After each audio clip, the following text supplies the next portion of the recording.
dessa Karen Wallis-Collum, acho que é isso o nome dela, Karen Wallis-Collum, tá? Ela diz assim, ó: ser nutricionista é vitaminar planos. Bonito isso, né?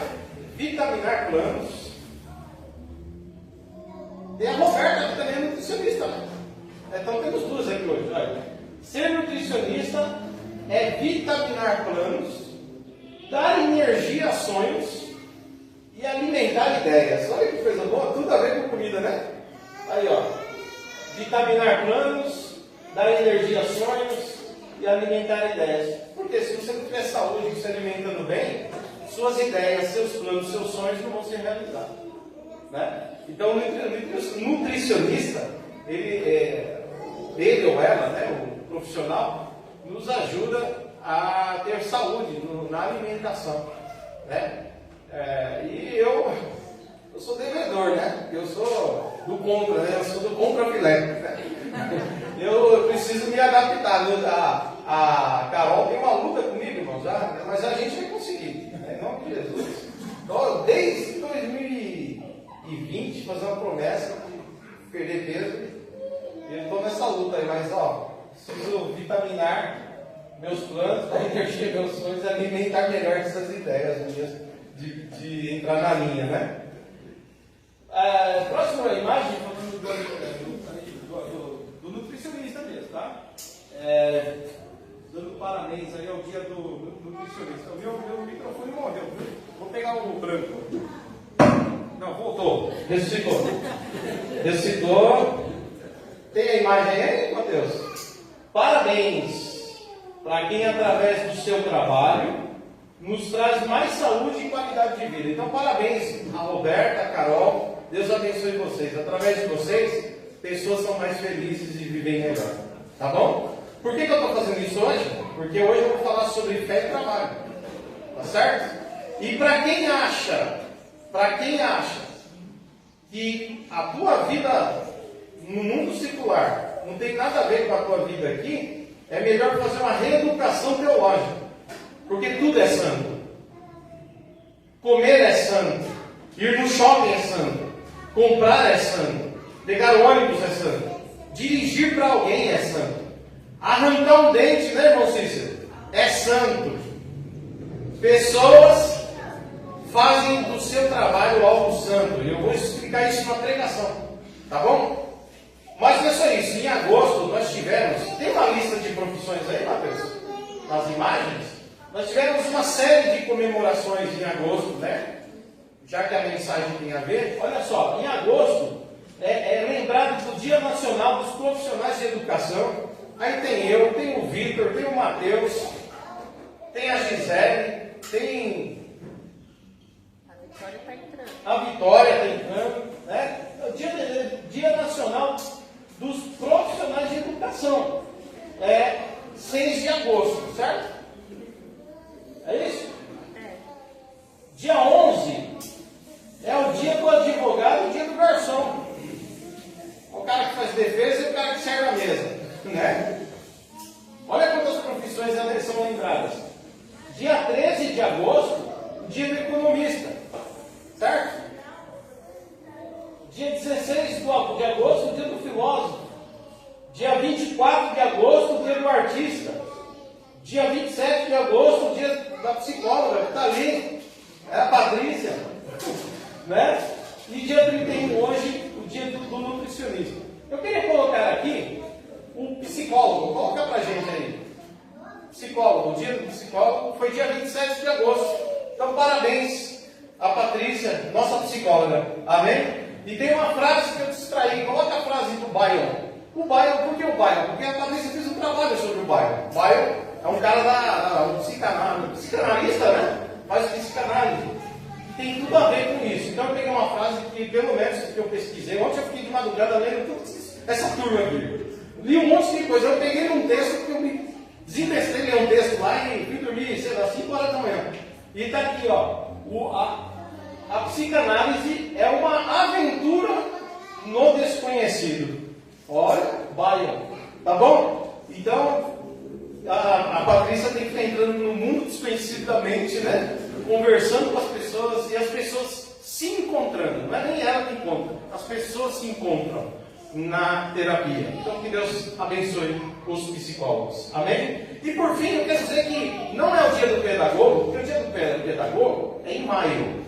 Mas tem uma profissão que trabalha com os pedagogos, que, digamos assim, é o mentor dos pedagogos, né? Que é o coordenador pedagógico. E coloca para nós ali, tá ali já, ó. O dia do coordenador pedagógico, dia 22 de agosto. Que a minha esposa é coordenadora na rede pública de educação, né, Rosão? Ajudando os professores, apagando incêndio, ouvindo pais, resolvendo tretas, né? Arrumando as coisas, ouvindo um, ouvindo o outro. E eu sei que é um desafio, viu, amor? Te amo, tá? E ela ainda chega de bom humor, ainda consegue trabalhar com a família, mesmo que o dia tenha sido cansativo, pauleira. E eu quero dizer que isso é muito santo, meu filho. Isso é muito santo, tá bom? Ajudar pessoas é santo. Ajudar famílias é santo. Tudo isso é santo ao Senhor. Amém? E aí, eu quero, antes de passar para a pregação e orar pelas crianças, inclusive a Gisele aqui na nossa igreja, ela é líder do grupo, de um grupo abençoado, que trabalha com as nossas crianças, que tem a ver com a educação cristã, né? E aí tem os nossos pequeninos que trabalham com a Vitória, né? A Vitória que está aí fazendo curso, né, Vitória? Começou, está gostando? Aí, ó, fazendo pedagogia para se preparar melhor, né? E encarar aí esse desafio que é muito grande, tá? E ela trabalha aqui na equipe, né? Com a gente, com a Gisele. Também tem as outras irmãs que trabalham. A Valéria está ali. É que eu estou precisando de óculos, irmão. Estou procurando aqui, não acho. A Ângela está ali também, né? E a Marlene, que até há pouco tempo trabalhou conosco, certo? Então a equipe nossa aqui, e que trabalha também com as nossas crianças. Isso é muito bom, tá? Agora, eu quero falar rapidinho para vocês uma coisa que eu achei muito interessante. E eu gostaria de colocar o nome daquela... Tem a foto daquela mulher, Mateus? Isso, a Branca Alves de Lima. Vocês lembram da cartilha Caminho Suave? Lembram? Os mais novos não lembram. Agora, se eu perguntar a alguém assim, ó, no meio da educação, quem é Paulo Freire? Muita gente levanta a mão, estou estudando sobre ele lá na faculdade. E Piaget, né? Piaget está lá nos textos, porque os caras usam Paulo Freire e Piaget. Mas, quer saber de uma coisa? Deveriam ressuscitar a memória desta mulher. O nome dela é a professora Branca Alves de Lima. Branca Alves de Lima, que em 1936, faz um tempinho, né? 1936, pegou um trabalho rural. Por quê? Porque nessa época ela tinha se formado, certo? Na pedagogia. Ela foi dar aula. E nessa época, para você conseguir, 1936, para você conseguir vaga, uma moça de 20 anos, 21 anos de idade, por aí, para conseguir vaga, para dar aula na cidade de São Paulo, no centro urbano, ela tinha que mostrar competência. Ela tinha que ir para cidade rural, alguma cidade rural. Olha como que era difícil, amor. Ó, pesquisei a madrugada toda. Ela tinha que ir para a cidade, para um campo, uma cidade rural, aonde não tinha escola. Era assim que você conseguia uma vaga no centro urbano. E lá você tinha que pegar pelo menos um grupo de 15 crianças e alfabetizá-las. Se você conseguisse lá no campo alfabetizar 15 crianças, você conseguia uma vaga na cidade para dar aula. Essa mulher foi, e quando ela chegou lá, ela se envolveu tanto com as crianças do campo, que viu a dificuldade num país onde, em 1930, quase que, sei lá, pelo menos 80% da população era analfabeto. Não é semi-analfabeto, é analfabeto. Essa mulher olhou e tinha um método tradicional de ensino na época. Né? O método tradicional era letra, era não sei o que, era diferente. E ela, um dia, vendo essa dificuldade, ela pegou a letra G e pensou, cara, a letra G parece um rabinho de um gato, né? E então tem a imagem da letra G? Aí? E aí ela fez o seguinte, gato. Aí ela viu como é que desenha um gato, ó, o professor tem que virar artista, né? Foi treinar a fazer gato e ela queria ensinar a letra G para as crianças. Então ela fez um gatinho e aí as crianças começaram a falar, olha o gato. E ela disse, então é o G do gato. E ela começou então a entender que as crianças, através de figuras, conseguiam memorizar as letras. Então ela criou o método olhar para conhecer, né? Ver para conhecer, uma coisa assim. E aí ela criou então o projeto da cartilha tão famosa no Brasil, chamada de Caminho Suave. Por quê? Porque as crianças, sabe o que chama Caminho Suave? Porque o caminho do aprendizado para a criança era duro, era um método difícil, desinteressante. E através da arte, ela entendeu que arte e escrita podia aumentar para as crianças o interesse e a memorização. E ela disse, eu vou tornar o caminho da alfabetização suave. Olha que legal isso. E surgiu o nome da apostila Caminho Suave. E essa apostila passou pela época do Chumbinho, pela época dos irmãos, até chegar na nossa. Eu quero mostrar mais. Não, essa é do meu tempo. Eu usei essa aqui, ó. Eu usei essa, é a versão do meu tempo, Caminho Suave. Mas tem outras, ó. Olha, volta atrás. Olha as mais antigas. Olha como que. Olha essa aqui, mais antigas. Essa é bem lá dos anos 1950, ela conseguiu publicar. E sabe como? Ela levou o projeto para o pessoal e disse, olha, eu consegui alfabetizar não apenas 15, eu estou conseguindo alfabetizar uma cidade inteira onde eu estou, lá no interior. E o governo olhou e falou, não estou botando fé não. Sabe o que ela fez, irmãos? Ela pegou uma economia que ela tinha pessoal e do próprio bolso mandou imprimir a primeira edição do Caminho Suave. E deu tão certo, que depois o governo chamou ela para conversar e aí começaram a usar o trabalho dela. E o trabalho dela foi usado até 1990, quando depois foi substituído por Piaget e Paulo Freire, e aí esqueceram dessa mulher. Eu acho que há um déficit, há uma dívida do Brasil com a Branca Alves, porque ela se doou muito, morreu com 91 anos. Alguns sequer falaram da morte dela. Alguns sequer lembraram. Mas para mim é uma pessoa que fez a diferença. Quando você chega num lugar e sabe que as pessoas não sabem ler e escrever, e você começa a ajudá-las a entender o texto, ler o texto, interpretar. E ela trabalhava com interpretação do texto também. Você ajudou alguém a ter uma vida melhor. Você ajudou alguém a ter condições de ter emprego. Você ajudou alguém a começar a ler a Bíblia. Você ajudou alguém a começar a pensar melhor, porque quem lê também pensa. Tá bom? Então eu quero agradecer a Deus pelos profissionais e todos, na sua área, daquele que trabalha na limpeza, aquele que é juiz. Que Deus abençoe os profissionais e que todos façam o seu melhor. Porque tudo, quer comais, quer bebais, ou fazer qualquer coisa, façam tudo para a glória de Deus. Amém? Vou pegar um texto aqui.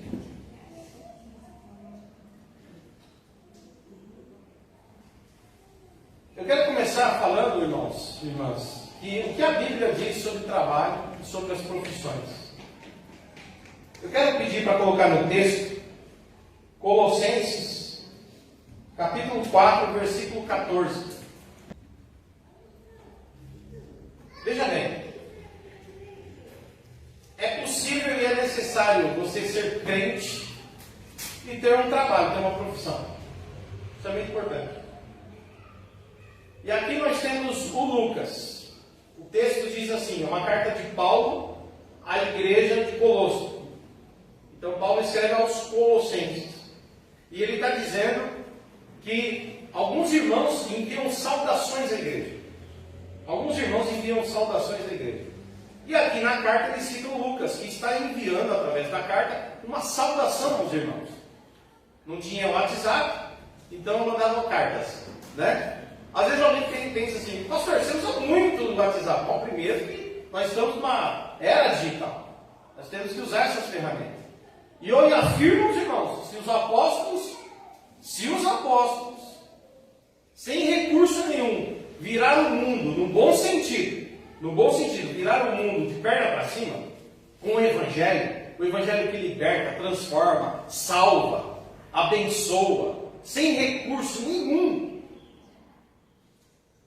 Imagina o que eles não fariam hoje com a rede social. Acho que os caras expulsariam o demônio pela tela, né? Pela tela. Sai, o cara endemoniado em casa, ele, lá na tela, sai, libertou. Pelo WhatsApp. Porque não era brincadeira, não. O poder, a busca de Deus que esses homens receberam, né? Do Espírito Santo, um chamado específico para o apostolado de uma maneira extraordinária. E que Deus nos deu um pouquinho, pelo menos, né? Dessa graça, desse poder que Ele deu aos apóstolos no século I. E é interessante porque ele não era apóstolo, mas se transformou num evangelista ao registrar uma das cartas mais importantes, que é o Evangelho de Lucas, né? O Lucas é citado também na carta de Paulo, ele era discípulo de Paulo. Imagina que naquela época, na medicina limitada, lógico que não é medicina como hoje, mas também já tinha os seus médicos, que da forma como podiam, da forma como entendiam, ajudavam pessoas. E sabe de uma coisa, irmãos? Quando a gente vai no SUS, não é no susto, é no SUS, né? Ou quando você vai num médico lá do seu convênio, se você tem convênio e pode ter um, e você encontra um bom profissional, faz toda a diferença. Gente, faz toda a diferença. Quando você chega num lugar e o médico te atende direito, sabe quem você é, olha para o teu nome, sabe o teu nome, olha para o seu rosto, quer saber o que você está sentindo, quer te ouvir, quer te dar atenção, quer resolver o seu problema. Quando você percebe isso, você se alegra. Você se alegra. Você sai de lá contente, porque tem alguém que se interessou para te ajudar. Não te viu como uma coisa, te viu como um ser humano. Irmãos, e isso glorifica a Deus. Quando você sai do médico e o médico te deu atenção, te pediu os exames que precisava, fez você encontrar o problema, tem um tratamento adequado para o problema, você glorifica a Deus. Você não glorifica a Deus? Você não dobra o joelho e fala, Senhor, obrigado. A gente até fala, Deus preparou um médico bom. A gente fala. Sabe por quê? Porque médico bom é médico bom, meu irmão. E Deus prepara os bons. Graças a Deus Ele preparou uma médica que se interessou. Graças a Deus Ele preparou uma enfermeira, um enfermeiro que cuidou de mim. Hoje estão pentecostais. Eles estão pentecostais hoje. Xaramandaias, hein? Olha. Agora. Mas é benção, é benção. Deixa as crianças. Olha, irmãos, eu costumo dizer assim que Jesus, vou só falar que Jesus, lógico, tem que ensinar as crianças, falar mais com a gente, se educar, porque se você não educar agora, eles crescem sem limites, né? Mas a gente entende que as fases também são fases. A gente precisa também desse, né? E aí eu fico vendo os discípulos na época falando para as crianças, o mestre quer falar, as crianças. Aí Jesus fala, deixa eles virem aqui, vem cá, pega no colo, entendeu? Porque a criança é criança, né, irmão? Então, que a gente possa, assim, fica focado na palavra, deixa eles no Pentecostes, né? Mas vai dar tudo certo, tá bom? É lógico, aí você vai educando, vai crescendo no ritmo, né? Vai educando, aí você vai ver lá, você já tem 5 anos, opa, você já tem 5 anos, já dá para entender um pouquinho que a casa do Papai do Céu é lugar de estar, né? Mais calminho e tal. 6 aninhos, opa, você já tem 6 aninhos. Mas daí você pega dos 4 aninhos para baixo, é mais difícil, né? É assim mesmo, então tenham paciência, não se importem com isso. A gente tem que se escandalizar com os corruptos. A gente tem que se escandalizar com aqueles que dão vergonha para o Evangelho, tendo consciência disso. Com as crianças que estão na casa do Senhor, estão com a família, glória a Deus por isso. E que essa igreja se encha de criança mesmo. Se encha, que a gente possa fazer aqui uma igreja, 90% da igreja de crianças. Amém? Porque a gente vai saber que amanhã vai ter igreja. Amém, irmão? E só tiver velho, acabou a igreja, né, irmão? Vamos pedir a Deus para mandar as crianças também. Glória a Deus. Jesus sabia o que estava falando. Deixar vir a mim os pequeninos, porque amanhã haverá reino de Deus. E deles é o reino de Deus. Amém? Mas de vocês não, vocês vão morrer. O reino de Deus é deles amanhã. Bom, aí irmãos, olha só. O que a gente está vendo aqui é o Lucas. Se diz assim, Lucas, o médico amado e também demais. Oculista também é muito bom, viu, irmãos? Profissão boa, né?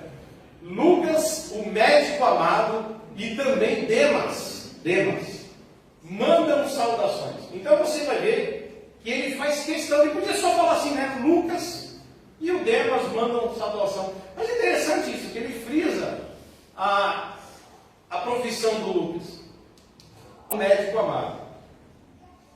Talvez porque ele era muito próximo de Paulo, talvez ele tinha uma liberdade. Mas a verdade é que alguns teólogos, historiadores da igreja, dizem que o Lucas, ele, de certa forma, orientava as pessoas assim nas viagens missionárias, a terem cuidado com a saúde. Então, tinha a parte espiritual, mas tinha a parte humana, do cuidado humano. E Lucas dava esse suporte, né? Então, ele era muito importante para a equipe, para os irmãos, mesmo na medicina limitada da época. Então, Paulo, ele faz menção do Lucas aqui. Então, irmãos, entre os discípulos havia um médico. Mas entre os discípulos, né? Aliás, deixa eu falar, os médicos salvam vidas. Tem até os médicos sem fronteiras, né? Já ouviram falar, né? Aquela galera que vai para longe e ajudar pessoas onde o recurso não chega. Agências missionárias têm médicos que tiram 30 dias de férias. E eles usam 15 dias, olha que interessante. Eles usam 15 dias para fazer missões. Eles 15 dias vão descansar. Vão para a praia, vão, sei lá, para os Estados Unidos, para onde eles puderem ir, né? Mas os outros 15 dias, todos os anos eles ofertam ao Senhor e vão fazer missões. Vai para Jocum, vai para um monte de agência missionária que tem esse programa. E eles vão para quê? Em lugares no interior brasileiro, no Nordeste brasileiro. E às vezes até mesmo na África. E aí, meus irmãos, é possível então servir a Deus com sua profissão? É possível glorificar a Deus com a tua profissão. Porque a tua profissão também é uma vocação.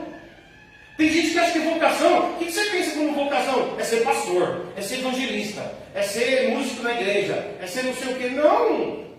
Um bom psicólogo é um servo de Deus, cuidando de gente. Um bom médico é um servo de Deus, ajudando pessoas, dando esperança. Quer saber? Uma boa nutricionista, ampliando nossa perspectiva de vida, está a serviço de Deus. Faça da tua profissão algo que glorifica a Deus. Uma metanoia, uma transformação de mentalidade. O movimento evangélico brasileiro caiu numa armadilha de separar, irmãos, a vida secular da vida cristã religiosa. Como se o que a gente... E é por isso que a gente vai ver crentes fervorosos na igreja e péssimos profissionais lá fora. É por isso, porque eles separaram. Porque eles separaram. Enquanto eu achar que vida com Deus é igreja, é púlpito, é louvor, e o meu trabalho é meu trabalho, eu vou continuar sendo péssimo profissional. Mas quando eu entender que o meu trabalho é santo, e lá também eu glorifico a Deus, lá eu faço a diferença, meus irmãos, então eu vou entender que eu sou crente integralmente. O tempo inteiro eu sou crente. Ser crente é minha característica. Deus não é só meu Senhor quando eu estou no culto. Deus é meu Senhor quando eu estou no meu trabalho. Deus é meu Senhor quando eu estou em casa. Deus continua sendo meu Senhor em tudo que eu faço. Quer comais, quer bebais, ou façam qualquer outra coisa. Meu microfone morreu. Glória a Deus. É o inimigo. Glória a Deus, já voltou. Ou fazer qualquer outra coisa. Façam tudo para a glória de Deus. Amém? Nossa, depois dessa pregação amanhã, muita gente vai chegar amanhã no trabalho, pintando. Olha o que aconteceu com você nesse domingo. Está trabalhando, está se dedicando. É uma pregação que eu ouvi aí ontem. Tudo é santo, tudo é para o Senhor. E assim como glorificamos a Deus por um bom médico, Deus, o Senhor preparou um bom médico, obrigado, Pai, ai Deus. Aí quando ele pega o médico ruim, fala, foi Satanás que pôs no meu caminho, né? Mas você glorifica a Deus, um bom profissional, significa que então através da profissão, Deus é glorificado. Você entende? Numa escola, um bom atendimento faz a diferença. Às vezes eu estou lá fazendo um atendimento no meu trabalho, chega alguém e fala, nossa moça, parece que a pessoa ganhou uma loteria, irmãos. A impressão que tem que os lugares onde ela vai, só tem gente de carrasco para falar, para conversar. Quando termina, ela fala, moça, nossa, amei o atendimento. Muito obrigado pela atenção. E eu só fiz esse trabalho. Eu fico assim, não, beleza. Irmão. Imagina, estou aqui para trabalhar. Glória a Deus. Bom, amém, queridos? Vocês estão entendendo até aqui? Beleza? Isso aqui é Bíblia, viu? Isso aqui é Bíblia, que a gente está usando a Bíblia. Então, o médico traz alívio, traz esperança, traz alegria depois que dá certo. Quando meu pai infartou e ele foi levado ao médico, aí os enfermeiros cuidaram muito bem. Deus abençoe os enfermeiros também. Fizeram um bom trabalho. Tinha inclusive um crente lá, o Davi Salomão, lá do Brasil para Cristo Perus, um dos que cuidou do meu pai. Olha, caiu nas mãos certas, com cuidado, com carinho. O servo de Deus, eu posso dizer servo de Deus na igreja e fora da igreja. Na profissão honra a Deus. Sabe? Deus é glorificado. E aí depois fizeram uma angioplastia no meu pai, colocaram os stents lá no coração. Está vivo aí, glória a Deus. Deus dê para ele mais uns 50, 60 anos de passagem. Né? Mas é isso. Que Deus continue usando os médicos. São necessários. E Lucas era um médico amado. E é possível então ser um bom profissional e um crente. Certo? Seja um bom profissional e seja um crente bom.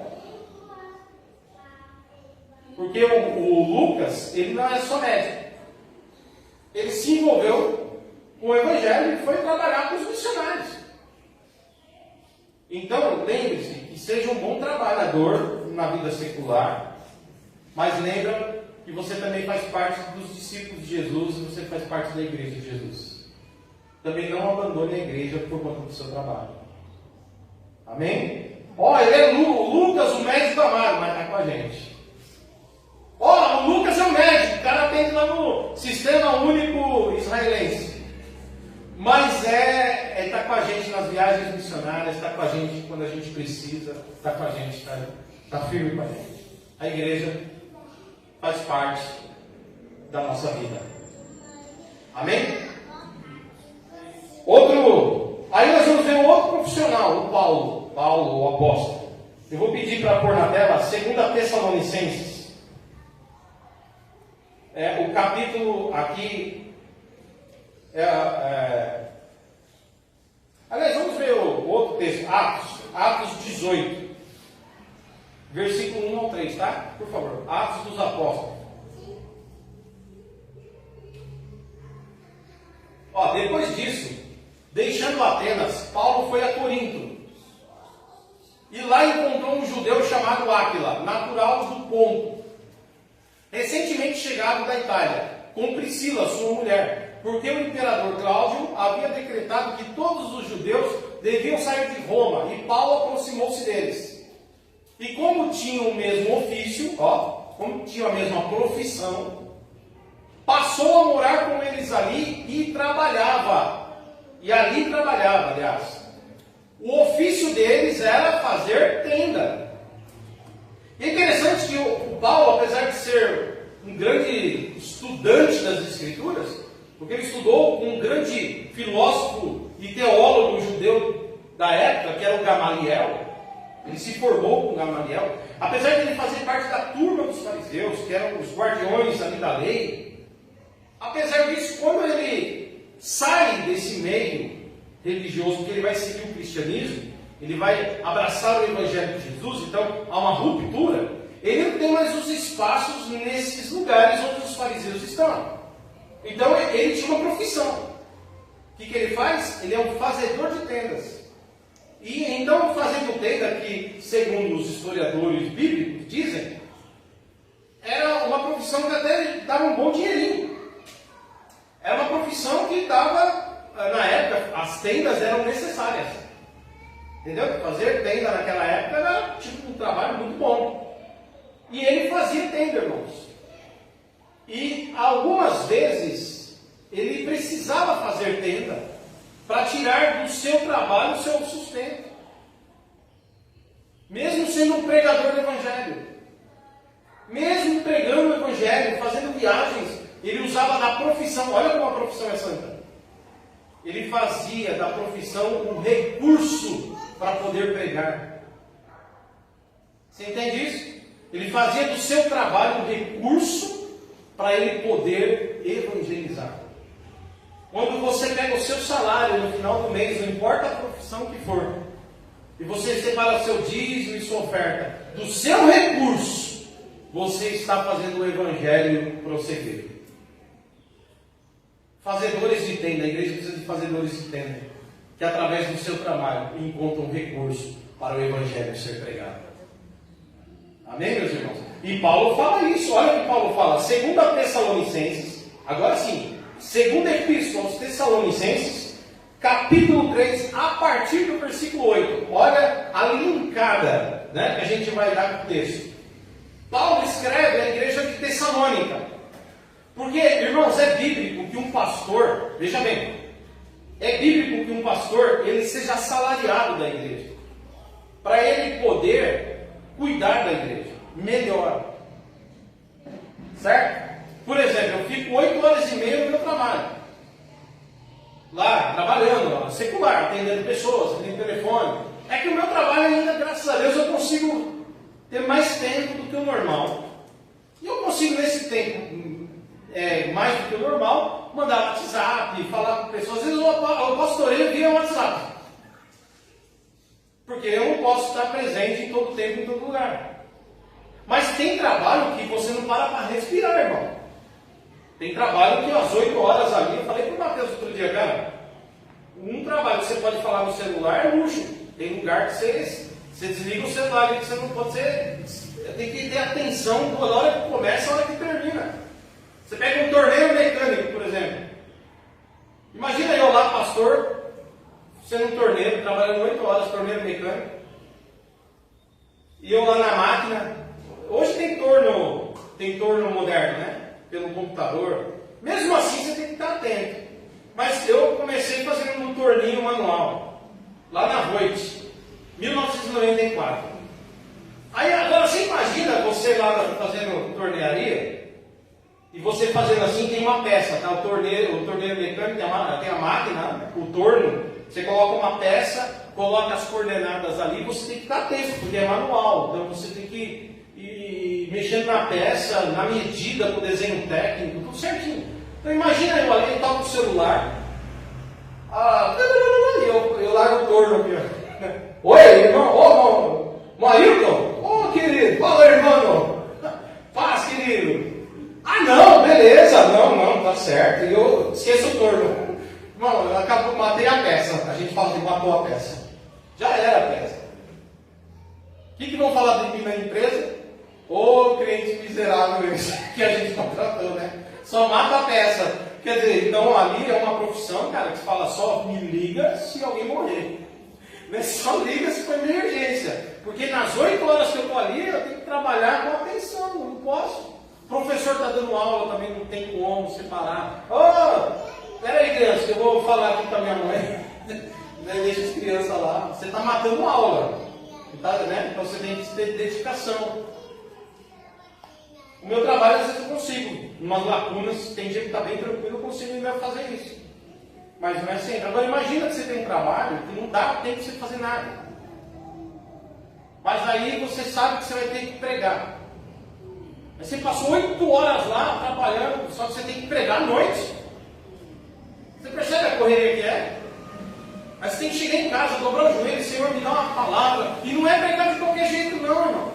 Não é assim, não. Eu vou ver o que eu vou pregar hoje. Abre aqui. Unidune de salame mingue.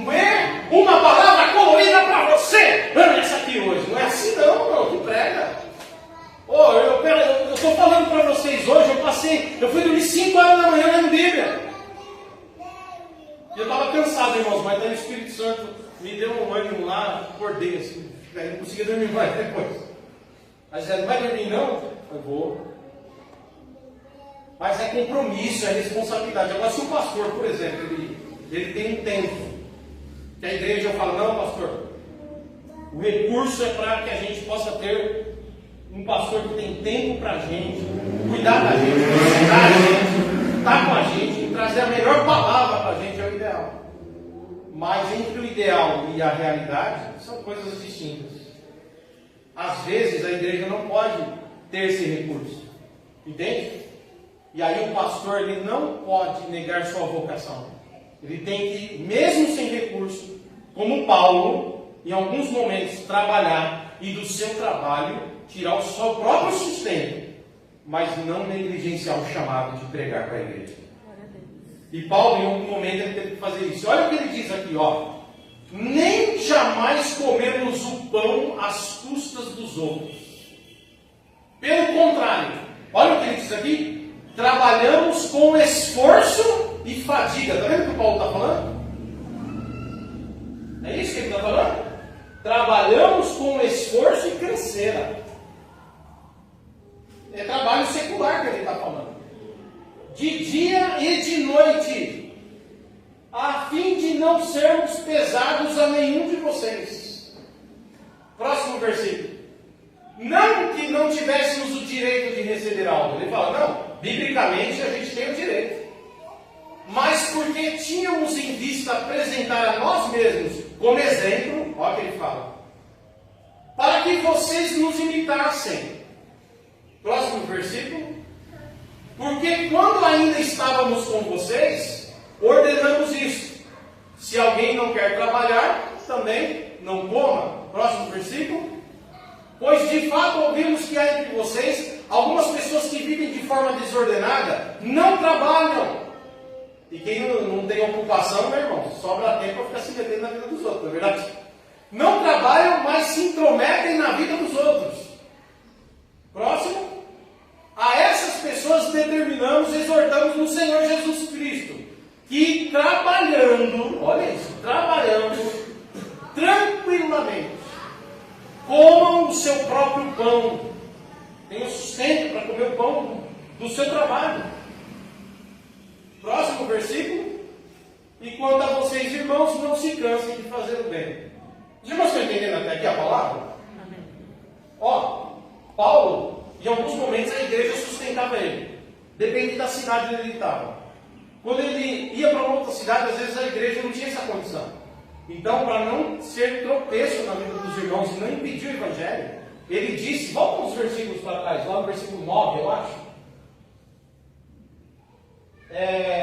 Versículo 8. Está aqui, isso. Ele diz assim, ó. Trabalhamos com esforço e fadiga. Irmãos, nós nunca vamos fazer a obra de Deus sem esforço e fadiga. Por isso que eu falo aos obreiros dessa casa. O irmão Flaviano trabalhou a noite, não? Essa noite eu não gosto. Essa noite ele estava de fome, né? Mas tem dia que o Flaviano trabalha à noite e aparece de manhã aqui. Ele é um diácono. Está fazendo aí um preparo para ser um pastor.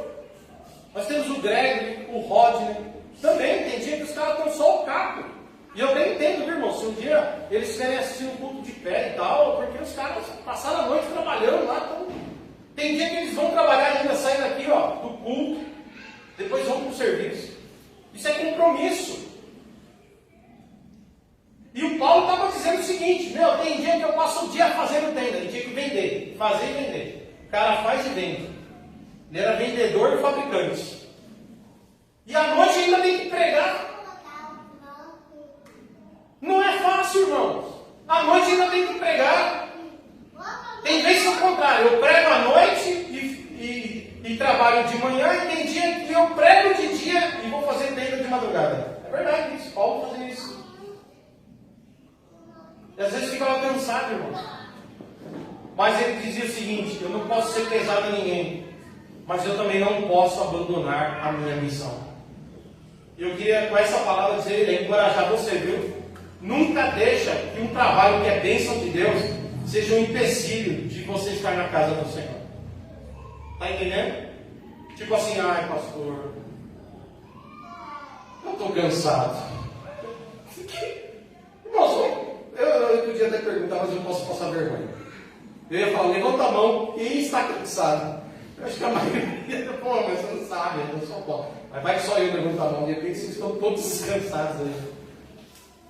Mas o que eu quero dizer é assim, irmãos, que não existe vida fácil.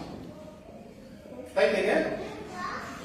Então, é por isso que às vezes, depois de um culto, o Flaviano está aqui de manhã.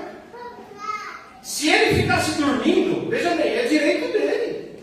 O cara trabalhou a noite inteira, meu. Está mais do que justificado que está dormindo, vocês concordam? Mas às vezes ele fala, mas eu sou diácono, cara, tem que estar lá. E o cara vem. A cara é esquisito, né? Falar o cara vem. E o servo de Deus vem. Amém, irmãos? E aí às vezes eu vejo, desculpa, viu, irmãos? Lembra lá do culto de jovens que tinha crente Nutella e crente raiz?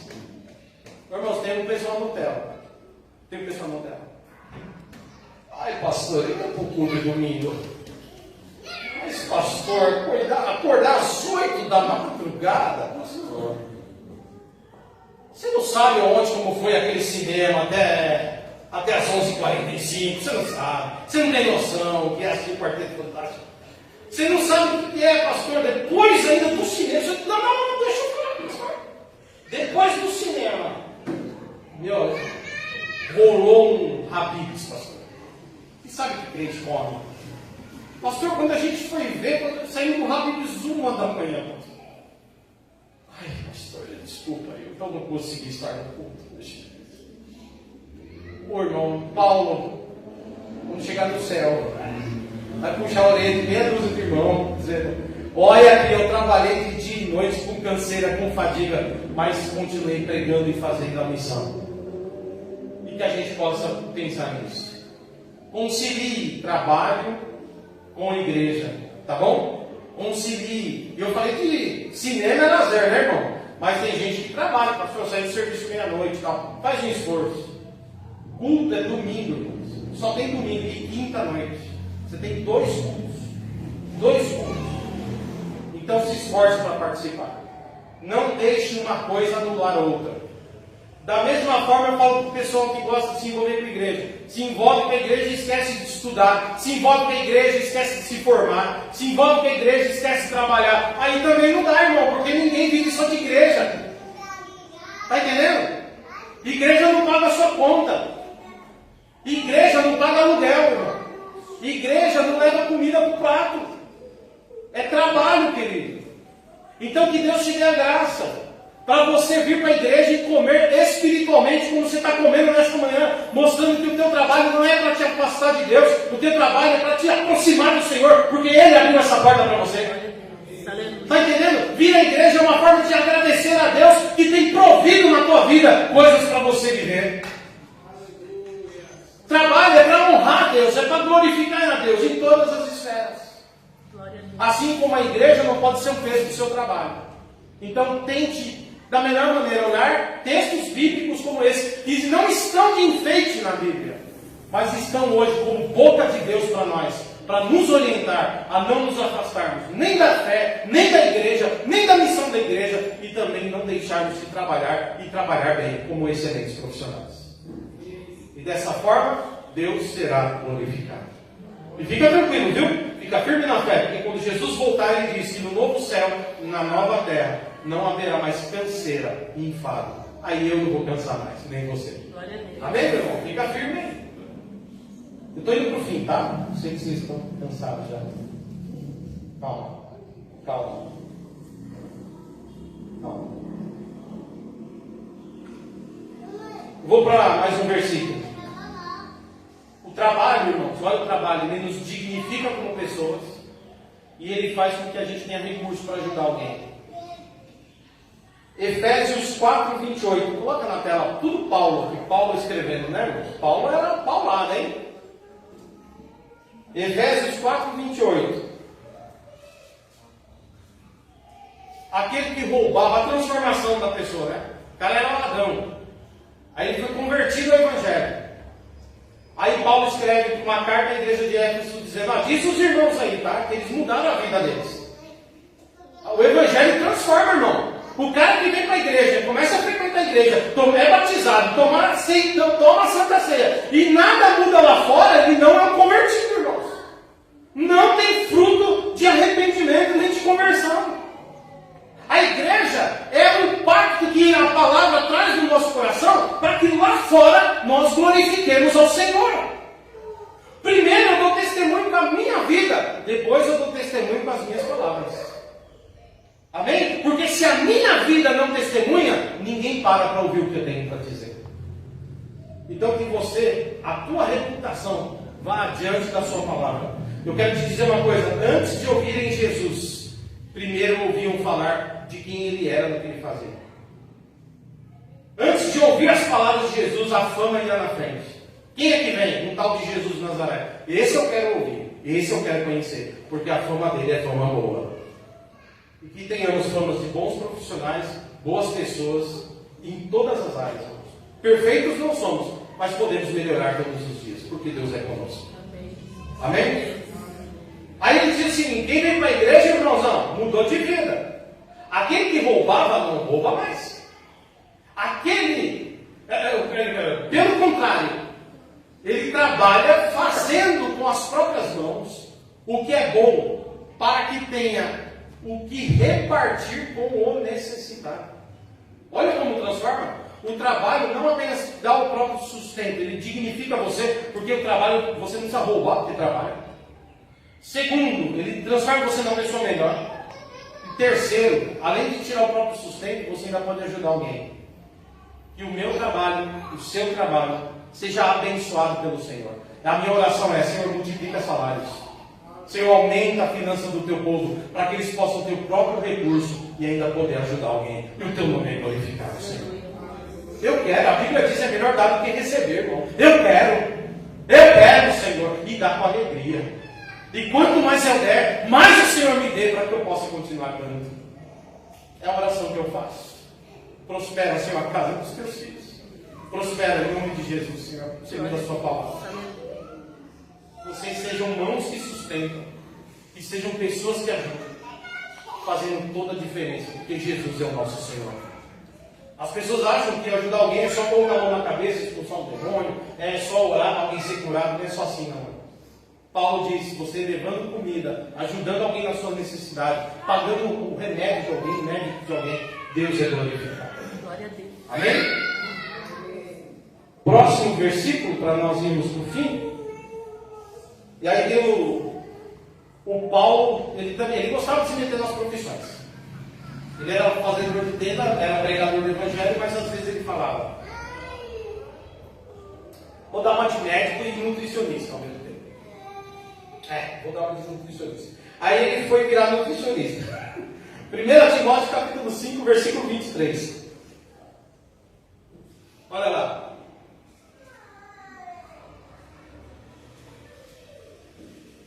Paulo escreve para o Timóteo, ó, não beba somente água, beba também um pouco de vinho, por causa do seu estômago e das suas frequentes enfermidades. Então Paulo aqui, ele está como conselheiro e está se metendo na profissão do nutricionista, né? Está virando profissional no lugar de Lucas também, porque na época a água era muito suja, irmãos. As águas não tinham tratamento, então o cara bebia água, pegava um monte de bactéria com a água. Ai, que sede, não tinha essa água. Isso aqui, irmãos, a gente fala mal do mundo hoje, mas meu Deus, viver naquela época não era brinquedo, não. A água não tinha tratamento nenhum. Tem cara que bebia água ali, só Jesus na causa. Diarreia, mal-estar, dor de estômago. Aí o Paulo falou, o álcool que é gerado no... Pelo amor de Deus, irmãos. Não vão sair daqui também. Eita! É vinho hoje, Deus. Porque hoje você tem Dom Peridona.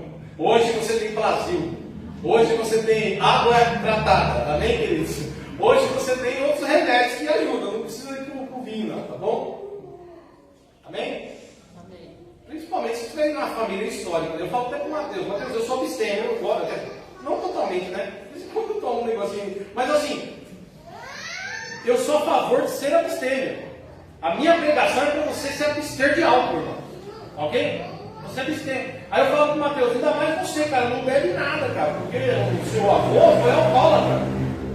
Sei lá, vai que tem alguma coisa genética aí. Um dia você toma um bolinho e fala, uau, gostoso. Tem um irmão aqui uma vez, nós falando, uma cervejinha gelada, e engoliu assim no culto, irmão. Ai, Senhor. Obrigado por me salvar. Me libertaste. Deus. Mas assim, irmãos, com moderação, né? Com moderação. A gente não demoniza a bebida não, tá, irmãos? Uma cerveja, um vinho. Mas assim, eu procuro incentivar. Não bebem não. Você não sabe se aquilo vai trazer para o teu filho. Às vezes você tem controle do seu filho, não. Às vezes seu filho aprende a beber com você na tua casa. Vira um alcoólatra amanhã. Não corta assim, ó. Tá? Vai na. Não precisa ir na Coca-Cola também, igual eu. Vai no suco, né? Sei lá. Bom, mas assim, a verdade é que o álcool naquela época, por conta da fermentação, ele ajudava a curar enfermidades. Então matava as bactérias, esse negócio, né? E a pessoa ficava melhor, tá? Então por isso que ele orienta aqui a beber um pouco de vinho, não só água. Tá certo? Então é um nutricionista, né? Falando, não, cara, vinagre é bom, né? Tal, queimar gordura do fígado, essas coisas. Aí você vinagre de maçã, né? Pode, natural. Orgânico. Bom, amém, queridos? E agora o último texto, tá bom? O último, é sério, hein? O último texto, hein? Mas você vai sair daqui hoje, tanto que ouviu, um excelente profissional, pode ter. Glorificando a Deus, trabalhando com alegria, porque Deus é que provê na nossa vida. Eu quero ler só mais um texto, que está em Crônicas. 1 Crônicas, capítulo 22, versículo 15. 1 Crônicas, capítulo 22, versículo 15, Antigo Testamento. Aqui é o Davi falando para o Salomão que ele juntou todo o dinheiro, que ele queria construir um templo. Porque até então o povo de Deus adorava a Deus em tenda, tabernáculo. E aí um dia ele fala, eu quero fazer um templo mesmo para o Senhor. Um templo digno, porque a gente mora em casas. E a gente adora a Deus em tenda. Mas Deus não habita em templos feitos por mãos de homens, ok? Deus não... Por exemplo, a gente pode fazer o melhor templo aqui, irmãos. A gente pode pôr uma parede banhada a ouro. Se o nosso coração não tiver um culto sincero ao Senhor, Deus não está nem aí com o ouro da parede. Porque o que Deus quer é um coração sincero e um coração disposto a adorá-lo e a servi-lo integralmente. Essa é a adoração que Deus recebe. Amém, meus irmãos? Mas o Davi, ele queria um lugar que representasse um lugar onde o povo adorasse a Deus e mostrasse a dignidade que Deus tem, a glória que Deus tem, porque Ele é digno. E aí ele falou, a gente faz tudo em tenda, a tua arca, a arca da aliança fica em tenda. E a gente tem casa de alvenaria, a gente tem lugar, não é justo. Aí Deus permite, fala, tá ok, vou deixar você fazer. Mas não é você que vai fazer não, hein? Ó, porque a sua mão, você é um guerreiro, você matou gente demais. Eu não quero que você ponha a mão para construir um templo. Porque Davi, como rei guerreiro, teve que combater os inimigos num outro tempo, numa outra época, ok, pessoal? E ali ele tinha que vencer os inimigos. E ele disse, o seu filho não vai guerrear não, eu vou dar um reino de paz para Salomão. E ele não vai precisar matar ninguém, ele não vai precisar pegar na espada. E ele vai construir o templo. Então Davi juntou, irmãos, ouro, juntou madeira, juntou tudo que podia. E aí ele disse, então meu filho, quando reinar no meu lugar, vai construir o templo. E assim foi. E é interessante porque precisavam de profissionais para a obra do Senhor. E diz assim, ó, Davi falando, além disso, falando para Salomão, você tem um grande número de trabalhadores, cortadores de pedras, pedreiros, carpinteiros e perito em todo tipo de trabalho. Amém? Eu tenho ouro, eu tenho a prata, eu tenho a madeira, mas eu preciso do Gregory.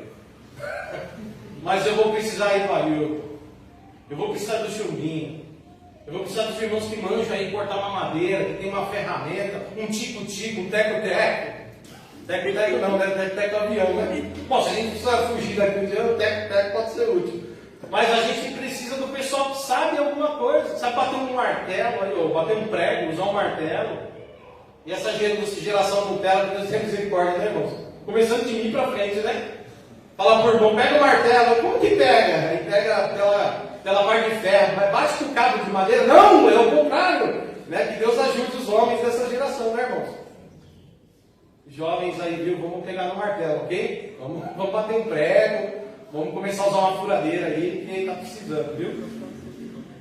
Ontem, né, fazer a reforma lá, a Josi furou e eu fiquei dando os dicas. Fura aqui, Josi, ó. Deixa eu ver. Eu sou engenheiro, eu sou engenheiro. Outro dia eu fui apertar o negócio lá da minha sogra, eu fiz que é um calo, parecia Jesus com a mão furada. Meu Deus. Você encontra um católico e ele fala: nossa, você recebeu as chagas. Não, eu não creio nisso. O estigma que eles falam, né? Bom, mas enfim, finalizando, então nós vamos precisar dessa turma aí. Pessoas que sabem cortar pedra, que são pedreiros, carpinteiros, perito em todo tipo de trabalho. A Josi às vezes faz um pão. O que aconteceu aí? Aconteceu aí com esse riso aí? Essa unção do riso. A Josi faz um pão, irmãos. Eu glorifico a Deus toda vez que eu como um pão. Ela vem um pãozinho, irmãos, ó. Quem não comprou, compre.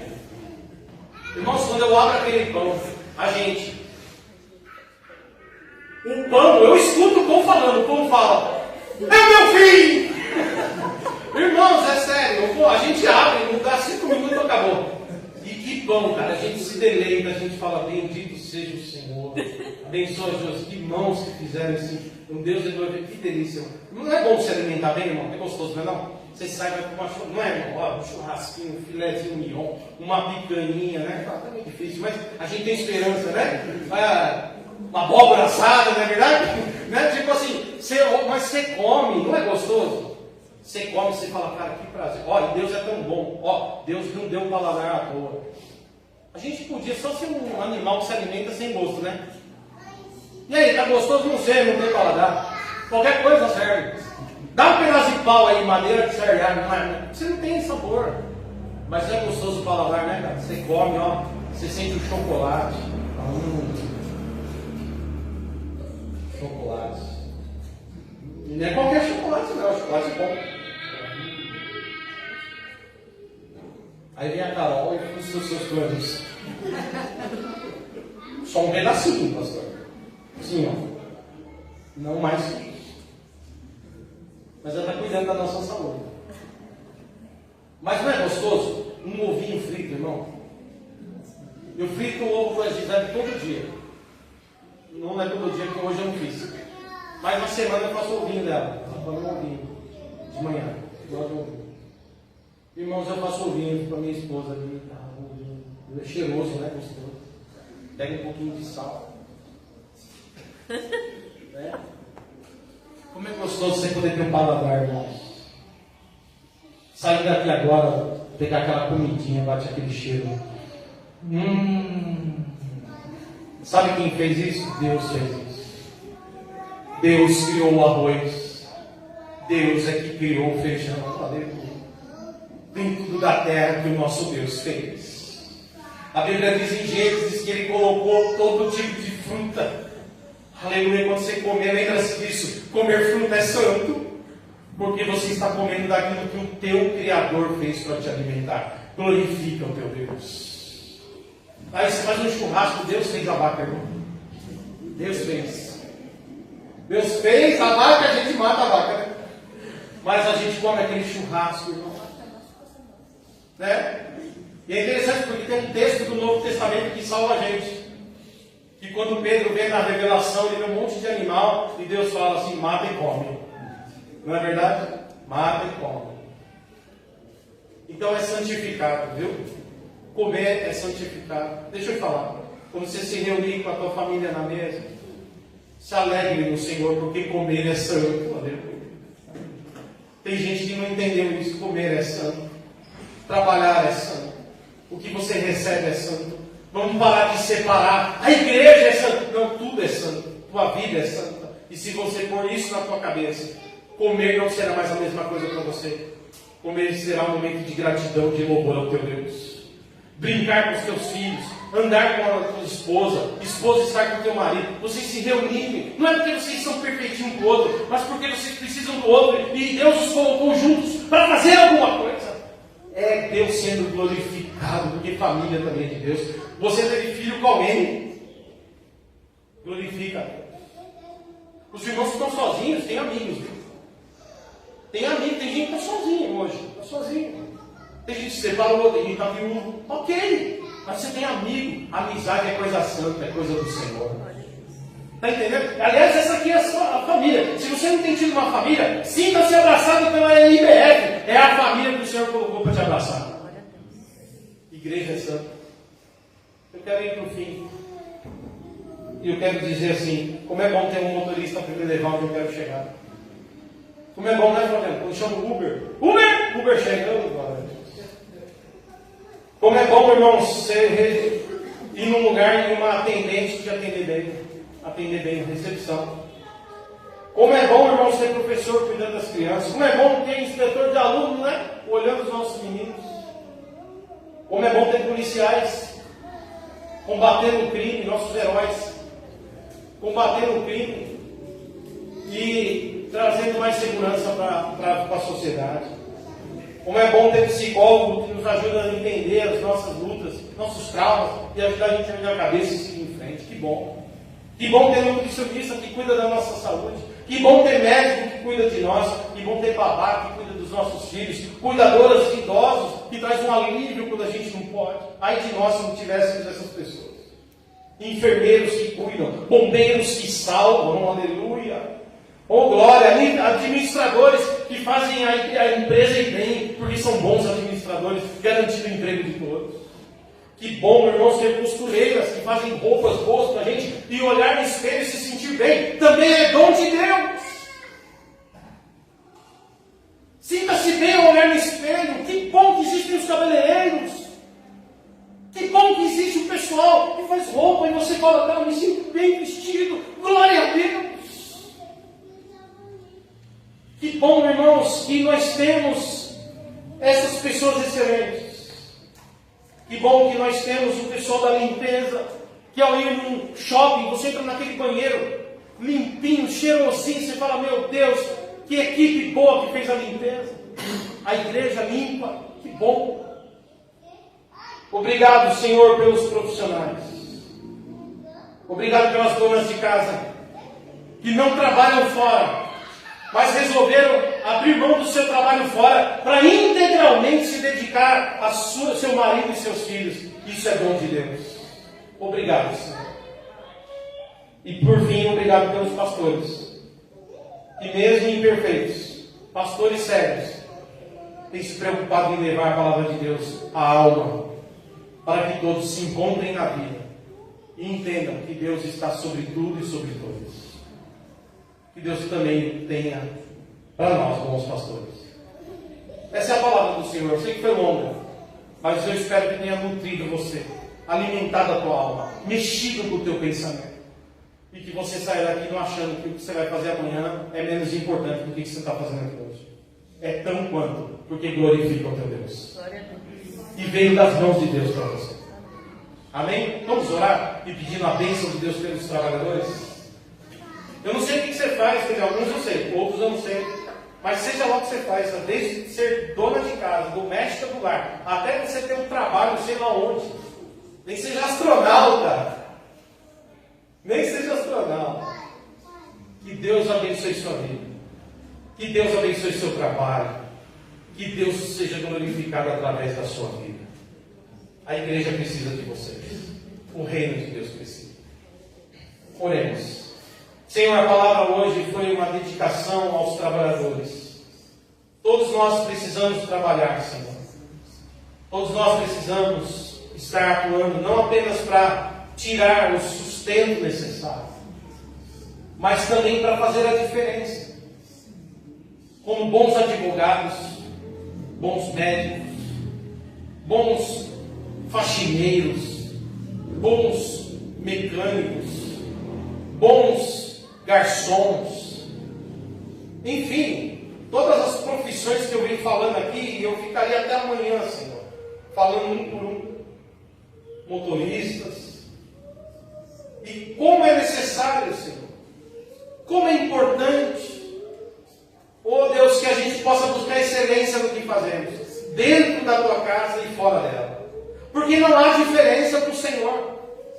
Porque o Senhor vê o que a gente faz como vocação. O Senhor vê o trabalho como uma dádiva. E que nós possamos fazer o nosso melhor. Aonde o Senhor nos colocou hoje. A tua palavra diz: quem é fiel no pouco, também será fiel no muito. Mas quem não é fiel nem no pouco, jamais poderá ter muito. Que a gente aprenda a valorizar o pouco que temos hoje, sendo excelentes, para que o teu nome seja glorificado e as tuas bênçãos nos alcancem, Senhor. Eu quero pedir a bênção, Senhor. Abençoa o trabalho dos teus filhos. Abençoa as profissões. Senhor, multiplica a alegria no coração de servir, para servir melhor. Senhor, faz da gente, mesmo na canseira, mesmo na luta, a gente encontrar contentamento, Senhor. Coloca nos corações dos estudantes agora uma profissão que eles vão te honrar. Coloca no coração da tua igreja, Senhor, bons profissionais, para que possam fazer a diferença nesse mundo amanhã. Como é bom encontrar um bom motorista, como é bom encontrar um bom cabeleireiro, como é bom encontrar um bom mecânico, como é bom encontrar um bom professor, um bom médico, enfim, um bom advogado, gente que abençoa a gente através do seu ofício. Glorifica, que o teu povo seja diferente, que não haja entre nós corruptos, preguiçosos, mal trabalhadores, que envergonham o Senhor. E quando eles perguntarem: quem ensinou vocês a serem excelentes? Eles respondam: o meu mestre Jesus é excelente. Eu sou discípulo dele. Eu sou excelente porque o meu mestre me chamou para ser excelente. E assim o teu nome seja honrado e glorificado. Em nome de Jesus. É a oração sobre esta palavra. Amém, Jesus. Amém? Vamos viver para a vida, para a glória de Deus. Amém? Vamos louvar mais uma vez? Tem louvor? Vamos encerrar. Glória a Jesus. Amém? Glória a Deus. Deus seja louvado. Vamos ser de pé? Vamos louvar o Senhor com alegria.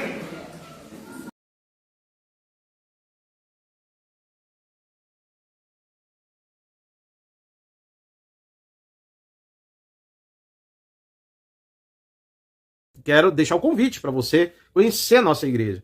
Nós estamos ali na Avenida Pauliceia, número 1200, certo? Sobreloja, ou seja, ficamos no andar superior do prédio, ok? Ali na Batista Fraternidade, os cultos acontecem aos domingos, às 9h30 da manhã e às quintas-feiras, às 8 horas da noite. Você é nosso convidado, você é nossa convidada. Ok? Bom, e lembrando que aqui é o bairro Laranjeiras, na cidade de Caieiras, São Paulo, tá bom? Então esperamos vocês lá para participar conosco. Tem a imagem da igreja, né, de alguns momentos de culto. Certamente você irá se alegrar muito conosco lá. Principalmente você, que está afastado da igreja, que está sem congregar, né? Ou você que nunca foi da igreja e está vendo o vídeo aqui, venha participar, venha estar conosco, tá? E os que querem nos visitar, os irmãos que estão já congregados e querem nos conhecer, nos visitar, são bem-vindos também, tá? Deus abençoe a todos.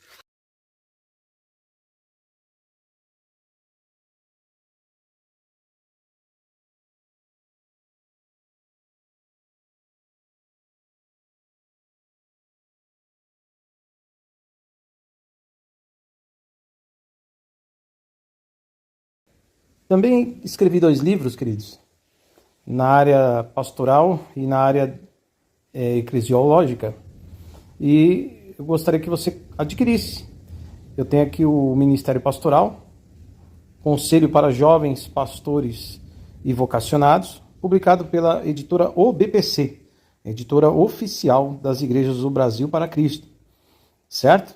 E tem esse outro aqui também, o livro Uma Comunidade Pastoral e Missional, pela editora Lucel.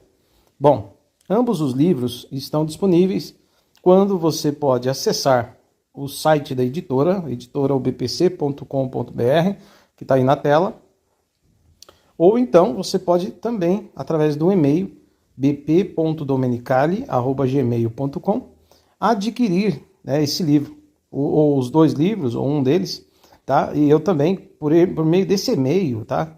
Eu atendo convites para pregar, ou palestrar, ou até ministrar algum curso específico na sua igreja, caso você queira, tá bom? E aí a gente leva os livros e deixamos à disposição dos irmãos, ok? Bom, eu quero dar dicas de onde estudar teologia, onde você pode estudar teologia. Eu tenho graduação e pós-graduação pela Faculdade Teológica Sul-Americana, FTSA, e eu indico. Ela tem nota excelente no MEC e é focada em ministério pastoral e também em missões. É uma faculdade muito boa, tá? Com reconhecimento pelo MEC. Aí lá tem bacharel em teologia, tem pós-graduação são especializações, né, lato sensu, em diversas áreas, e também mestrado e doutorado. Então eu recomendo, tá aí o site, tá, da faculdade, aí entra no site e pesquisa. Tem cursos presenciais e online. Você pode estudar, se você morar aí no Paraná, né, em Londrina, você pode frequentar presencialmente a faculdade. Se você estuda em qualquer lugar do Brasil ou até no exterior, você pode estudar online, tá bom? Tenho certeza que vai ser uma bênção na tua vida. E tem também a FABAPAR, Faculdade Batista do Paraná. Aí também fiz pós-graduação aí, tá? E tenho certeza que vai ser uma boa estudar numa dessas duas instituições que você escolher. Com certeza você terá uma boa qualidade de ensino, tá bom? Agora, se você quer fazer cursos livres, ou seja, cursos que não têm o reconhecimento do MEC, mas são cursos que te preparam muito para o ministério, chamamos eles de cursos livres, né? Então você pode fazer aí o Exutis, tá? Eu indico, tem uma metodologia boa de estudo, você pode levar uma extensão aí para sua igreja, formar um grupo para estudar, né? Tem um tutor aí presencial e ao mesmo tempo estudar online, ou estudar totalmente online, tá? A Exutis, há anos e anos, né, algumas décadas aí, vem formando pessoas. E tem um material muito bom, tá? Então eu recomendo. Tá aí o site da Exutis também. E curso livre, tá? E aí você tem também o curso, o IBBC, tá? Instituto Bíblico Brasil para Cristo, né, o órgão oficial de teologia das igrejas Brasil para Cristo, onde eu sou um dos professores que atuo lá. E vou mostrar para você agora o IBBC, tá bom? IBBC idôneo, forma bastante gente. E eu faço esse vídeo já para convidar a galera que quiser estudar aqui no Mandaki ou levar um núcleo para sua igreja, para sua casa, beleza? Deus abençoe você. Já eu mostro mais no vídeo. É isso aí, pessoal. Isso aqui é o IBBC, uma das salas do IBBC, onde eu estou dando aula de teologia pastoral. Você pode vir estudar aqui no IBBC também com essa galera ou fazer o curso online, ok? E eu estou com esses abençoados aqui, ó, só gente boa, de vários times, né? A turma vai mandando um oi, né? Tem uma galera que faltou hoje, quando soube que era eu, não veio.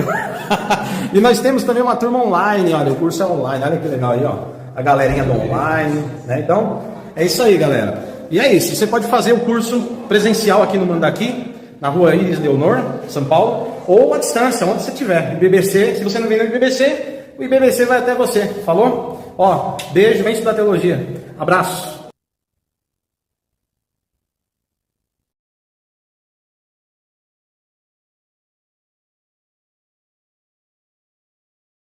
Exercis